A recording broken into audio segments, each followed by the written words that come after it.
Hello भाइयों, नमस्कार, जय माता की। मैं हूं पंडित दिनेश नारायण पांडे और आप देख रहे हैं अपना लोकप्रिय चैनल ग्रहवाणी। इस वीडियो में चर्चा है मिथुन राशि के अप्रैल माह का राशिफल। ग्रह गोचरीय व्यवस्थाओं के आधार पर ग्रह आपको किस तरीके के परिणाम देने को तैयार बैठे हैं, आइए जानने का प्रयास करते हैं।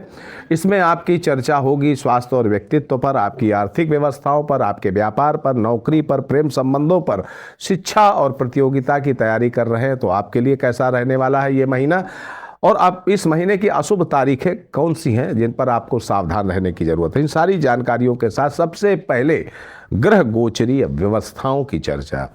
देखिए, आपकी मिथुन राशि है, 3 का अंक है। लग्न बना करके जब इस पर ग्रहों को स्थापित करते हैं, गोचरीय ग्रहों को, तो लग्न पर मंगल का गोचर 3 अप्रैल तक है और 3 अप्रैल के बाद ये आपके द्वितीय भाव में नीचस्थ होकर के बैठेंगे। यहाँ पर आपके अंदर जंक फूड, फास्ट फूड खाने की प्रवृत्ति बढ़ेगी, आपको अंडे आदि खाने की प्रवृत्ति बढ़ेगी, आपकी वाणी में कड़वाहट पैदा होगी, आपकी वाणी से लोगों को कष्ट हो सकता है। फिर भी आप कहेंगे कि आप जो बोलते हैं सच बोलते हैं, सच के अलावा झूठ नहीं बोलते हैं, लेकिन काने को काना कह देना अच्छा नहीं है, नैतिकता के आधार पर उचित नहीं है। देखिए, आप बिल्कुल सच बोले, लेकिन सच को सत्यता की मतलब अप्रिय सत्य मत बोले। कहने का आशय यह है, सत्य है लेकिन अप्रिय है तो उसको न बोलिए। ना ब्रूयात अप्रिय सत्य प्रियम, अप्रिय सत्य मत बोलिएगा, ठीक है। अब यहां पर आपके चतुर्थ भाव में केतु का गोचर काफी समय से चला आ रहा है और आपके दशम भाव में पंचग्रही योग, यानी राहु, शुक्र, शनि, सूर्य और बुध, ये 5 ग्रह दशम भाव में गोचर करेंगे। और चंद्रमा आपके 1 अप्रैल को आपके एकादश भाव में रहेगा और गुरु आपके द्वादश भाव में काफी समय से चले आ रहे हैं। तो आइए जानने का प्रयास करते हैं क्या मिलने वाला है। आपके व्यक्तित्व की बात कर ले तो आपके दशम कर्म क्षेत्र में पंचग्रही योग वैसे तो अच्छा है, वैसे तो बहुत अच्छा है। कई आपके सामने विकल्प आ जाएंगे, कई रास्ते आपके धन कमाने के हो जाएंगे। आपके कर्म क्षेत्र में काफ़ी स्थितियां आपके लिए पॉजिटिव और नेगेटिव दोनों तरह की बनेंगी। अब समय का आप अच्छे से लाभ उठा पाएँ, अवसर का अच्छा लाभ उठा पाएँ, यही मेन चीज़ होगी। तो यहाँ पर क्या स्थितियाँ बनने वाली हैं कि आप काफ़ी पजल्ड हो सकते हैं। कैसे आप किंकर्तव्य विमूढ़ हो सकते हैं। 5-5 ग्रह आपको अलग अलग दिशा देंगे। आपके सामने ऐसी स्थिति आ जाएगी जैसे आप किसी कपड़े की दुकान में जाएं और 10 तरह के कपड़े, 20 तरह के कपड़े आपके सामने रख दिए जाएं, आपको लगे कि ये खरीदना है, ये खरीदना है, ये खरीदना है, क्या खरीदना है। ऐसी ही किंकर्तव्य विमूढ़ता की स्थिति आपके दशम भाव में पंचग्रही योग बनने से आपको महसूस हो सकती है। वहीं पर आपका इम्यून सिस्टम कमजोर इस महीने दिख रहा है। इम्यून सिस्टम में कमजोरी दिख रही है। आपके स्वास्थ्य को लेकर के कुछ समस्याएं भी, मौसम जनित समस्याएं इस महीने आपके साथ संभव हैं। इस समय आप रिजर्व रहने का प्रयास करेंगे। हो सकता है कि आपके अंदर ऐसी भावना आ जाए कि अब ज़्यादा लोगों से मिलना जुलना नहीं है। थोड़ा सा रिजर्व रहने की प्रवृत्ति आपके अंदर पैदा हो सकती है। इस माह आपके अधूरे कार्य पूरे होंगे। देखिए, सकारात्मकता को भी पकड़ने की कोशिश करनी चाहिए। नकारात्मक तो पूरा जीवन है। हम मृत्युलोक में कष्ट का भोग करने के लिए ही आते हैं और यहाँ पर अगर हम सुख की उम्मीद करें तो ये हमारी बेवकूफ़ी है।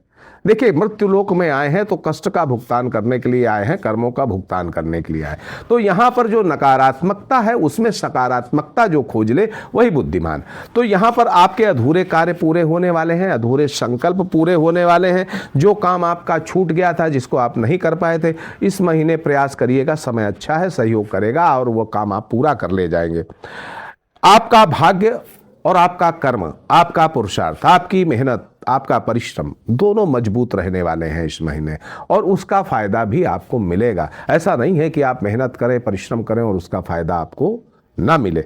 तो फायदा मिलने वाला है, इसलिए अपने बाहुबल पर भी भरोसा रखें, अपने भाग्य पर भी भरोसा रखें और अपने परमात्मा पर भी भरोसा रखें, ईश्वर पर भी भरोसा रखें कि वो आपके साथ गलत नहीं होने देंगे। इतना विश्वास आपके अंदर होना चाहिए। भगवान नाम जप हमेशा करते रहना चाहिए जो मिथुन राशि के लोग हैं। गणपति का संकट नाशन स्तोत्र भी पढ़ते रहना चाहिए जो मिथुन राशि के लोग हैं।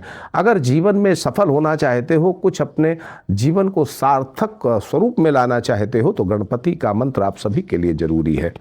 यहाँ पर जीवन साथी का आपको पूरा सहयोग मिल सकता है। हाँ, जीवन साथी के स्वास्थ्य पर आपको ध्यान रखना पड़ेगा। माता के प्रति आपका अटैचमेंट बढ़ेगा, माता के प्रति आपका लगाव बढ़ेगा और हठवादी प्रवृत्ति आपको छोड़नी पड़ेगी अगर आपके अंदर है। इससे आपको इस महीने नुकसान होने की संभावना है।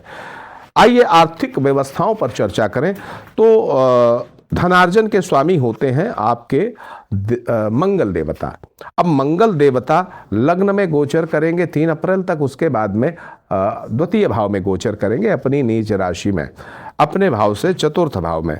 यहाँ पर स्थिति जो दिख रही है, लग्नेश बुध से मंगल का त्रिकोणीय संबंध है। आपकी कमाई बेशक बढ़ाएगा, आपकी अर्निंग बढ़ाएगा, आपकी आमदनी बढ़ाएगा, दैनिक आय बढ़ाएगा। वहीं आकस्मिक आय भी आपको मिलेगी, अच्छी मिलेगी, यानी सडन इनकम आपकी काफ़ी अच्छी हो सकती है। अचानक से कहीं लाभ मिल जाए, विदेशों से भी धन मिल सकता है। अगर विदेशी संपर्क आपके हैं, विदेशी व्यापार करते हैं या विदेश में है या विदेशी किसी तरह से लिंक में है, तो आपको विदेशों से धन मिलेगा। वहीं पर पैतृक संपत्ति से जुड़े कुछ मामले आपके जीवन में ऐसे हों जो हल नहीं हुए हैं, तो इस महीने हल हो सकते हैं। शेयर सट्टा लॉटरी में इन्वेस्टमेंट करने की आपकी इच्छा भी हो सकती है और यहाँ पर आप इन्वेस्टमेंट करने का प्रयास भी कर सकते हैं। और अच्छी बात यह है कि इस इन्वेस्टमेंट से आपको फ़ायदा मिल सकता है, लेकिन किसी फाइनेंशियल एक्सपर्ट की सलाह जरूरी है। ज्योतिषीय योग तो आपको लाभ का संकेत दे रहा है, लेकिन आपने गलत जगह पर इन्वेस्टमेंट कर दिया तो शायद आपको उस तरह का बेनिफिट ना मिल पाए या हो सकता है आपको नुकसान हो जाए। तो यहाँ पर आपको सावधानी जरूरत है। जो आप मेडिसिन के क्षेत्र में हैं, मेडिसिन का व्यापार करते हैं, डॉक्टर हैं, या आप कानून के क्षेत्र में हैं, न्याय विभाग से जुड़े हुए हैं, तो आपके लिए ये जो शनि की गोचरीय व्यवस्थाएं हैं ना, ये आपको इस महीने की गोचरीय व्यवस्थाएं आपको काफ़ी अच्छा लाभ दे सकती हैं। जो एस्ट्रोलॉजी की फील्ड में है और जो सोशल मीडिया में एक्टिव है, जो इंस्टाग्राम, सोशल मीडिया, यूट्यूब आदि में एक्टिव हैं, जो एस्ट्रोलॉजर हैं, उनके लिए भी ये महीना काफ़ी अच्छा रहने वाला है। अगर आप सोशल मीडिया में एक्टिव हैं तो अपना काम अच्छे से करिएगा, आपके फॉलोअर्स भी बढ़ेंगे, वहाँ से आपको अर्निंग भी काफ़ी अच्छी होने वाली है। आप की सेविंग को देखें इस महीने, तो सेविंग में उतार चढ़ाव के साथ पूरे महीने के जब अंत में आप अध्ययन करेंगे अपनी सेविंग का, तो काफ़ी अच्छी सेविंग आपकी हो चुकी होगी। यानी सेविंग के लिए महीना ठीक है। ज्वेलरी के व्यापारी हैं, अगर आप ज्वेलरी के व्यापारी हैं या डेकोरेशन के व्यापारी हैं और इवेंट्स के व्यापारी हैं, इवेंट्स मैनेजमेंट करते हैं, या गेस्ट हाउस है, मिठाई की दुकान है, आदि आदि जो शादी विवाह फंक्शन के कामों में इन्वॉल्व रहते हैं, गारमेंट्स के काम में हैं और इसी तरह के काम में है, तो उनके लिए इस महीने का उत्तरार्ध काफ़ी अच्छा साबित हो सकता है। व्यापार में वैसे हम देखें तो पारिवारिक कुटुंब से जुड़ी कुछ परेशानियां मुझे दिख रही हैं, भूमि भवन वाहन से जुड़ी।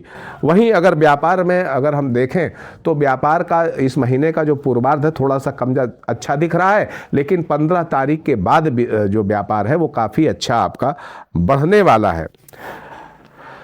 इस महीने की स्थितियों को देखें तो नौकरी के लिए इस माह नौकरी करने वालों के लिए कार्य क्षेत्र में स्थितियां काफ़ी अनुकूल रहने वाली हैं। आपका पद प्रभार बढ़ सकता है, आपके प्रमोशन की संभावना है, आपका काम बढ़ सकता है, या आपको कहीं अन्य जगह पर स्थानांतरित किया जा सकता है, ऐसी भी संभावना है। उच्चाधिकारियों से आपको पूरा सहयोग मिलेगा। और प्रेम संबंधों के लिए देखा जाए तो ये महीना सामान्य रूप से ठीक है। आपस में नोक झोंक खूब चलती रहेगी, कुछ मिसअंडरस्टैंडिंग भी संभव है, तो इसके प्रति आपको सतर्क रहना पड़ेगा। तुनक मिजाजी भी बनी रह सकती है और कुछ कालखंड के लिए आप एक दूसरे से दूर भी हो सकते हो। शिक्षा प्रतियोगिता की तैयारी अगर आप कर रहे हैं, विद्यार्थी हैं, तो आपके लिए बहुत अच्छा समय है। प्रतिस्पर्धा में जीत आपको मिल जाएगी, कंपटीशन में आपका रिजल्ट आपके हक में आ सकता है। राजनीति में भी अच्छी सफलता मिल सकती है।